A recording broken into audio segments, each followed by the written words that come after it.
Hello, second grade. Our new read aloud book is called Chocolate Fever by Robert Kimmel Smith. And this is always a fun book to read. Usually read it around Easter time because we have some extra chocolates hanging around in the classroom. And usually what I do is at the end of every chapter, I ask a question. And this time, instead of getting a shot, you get a little piece of chocolate if you get it right. So maybe if you have some extra Easter candy, you can ask your parents' permission if you read aloud, listen to the read aloud, and then if you get the question correct, then you can have a piece of chocolate. But be sure to ask someone at home. I'm gonna go ahead and start. Chapter 1 is called Meet Henry Green. There are some people who say that Henry Green wasn't really born, but hatched, fully grown from a chocolate bean. Can you believe that?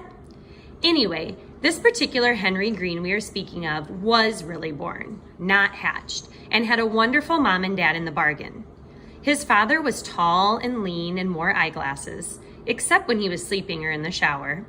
Mama Green, whose name was Enid, was a short, slim woman with blue-green eyes and a tiny mouth.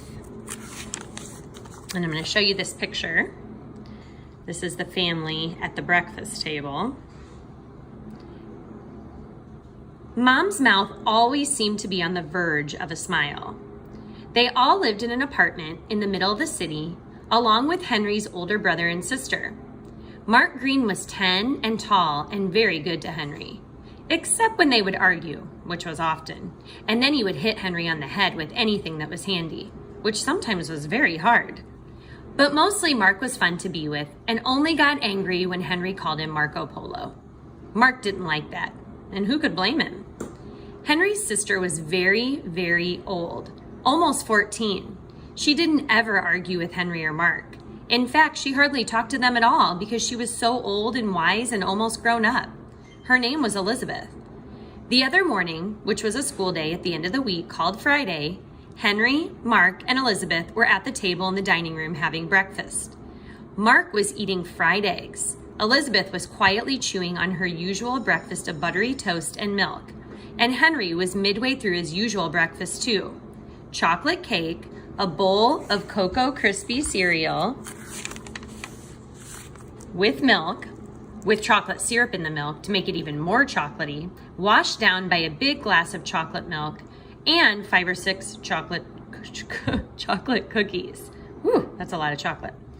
Sometimes when it was left over from the night before, Henry would have chocolate pudding too. And on Sunday morning, he usually had chocolate ice cream. The truth was that Henry was in love with chocolate, and chocolate seemed to love him. It didn't make him fat. In fact, he was a little on the thin side. It didn't hurt his teeth. He'd never have a cavity in his life. It didn't stunt his growth.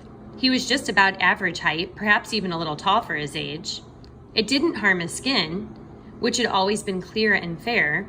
But most of all, it never gave him a bellyache. And so his parents, perhaps being not as wise as they were kind, let Henry have as much chocolate as he liked. Can you imagine a boy having a chocolate bar sandwich as an after-school snack?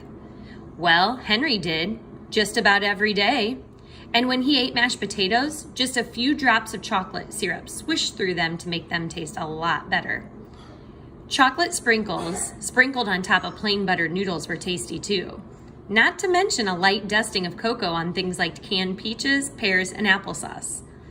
In the Greens' kitchen pantry, there was always a giant supply of chocolate cookies, chocolate cakes, chocolate pies, and chocolate candies of every kind. There was ice cream too.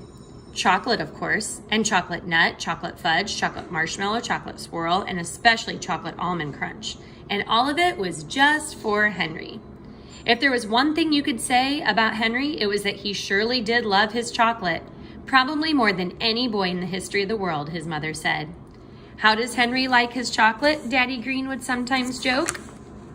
Why, he likes it bitter, sweet, light, dark, and daily. And it was true, up until the day we're talking about right now.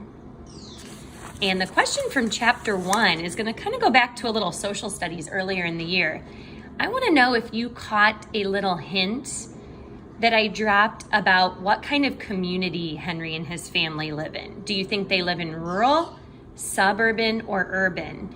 And what did I say that made you predict that that was the type of community that they lived in? There were a few clues there. So see if you can remember the clues and then guess rural, suburban, or urban.